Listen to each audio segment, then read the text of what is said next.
بسم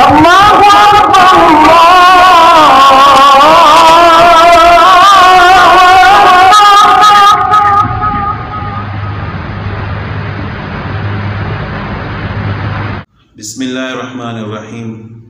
عن عبداللہ ابن عمر رضی اللہ تعالیٰ عنہما قال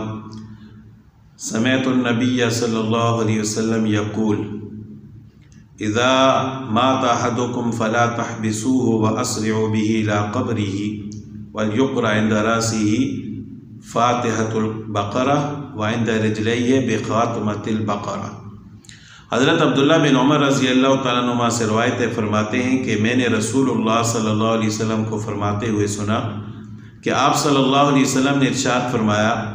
کہ جب کوئی آپ میں سے کوئی شخص فوت ہو جائے تو اس کو روکو مت، یعنی زیادہ دیر اس کو نہ رکھو بلکہ اس کو جلدی قبر کی طرف لے جاؤ، یعنی جب اس کے غسل وغیرہ کا کفن کا انتظام ہو جائے تو پھر اس کو مت روکو بلکہ جلدی اس کو دفن کر دو، اور دفن کرنے کے بعد اس کے سر کی طرف کھڑے ہو کر سورہ بقرہ کے ابتدائی آیات اور اس کے پاؤں کی طرف کھڑے ہو کر سورہ بقرہ کی آخری آیات تلاوت کریں۔ یہ مستحب عمل ہے کہ جب کوئی شخص فوت ہو جائے اس کو دفن کر دیا جائے تو اس کے قبر کے سر والی طرف قبلے کی طرف منہ کر کے سورہ بقرہ کی ابتدائی آیات چند آیات تلاوت کرنا یہ مستحب ہے، اور اسی طرح پاؤں کی طرف کھڑے ہو کر قبلہ رخ ہو کر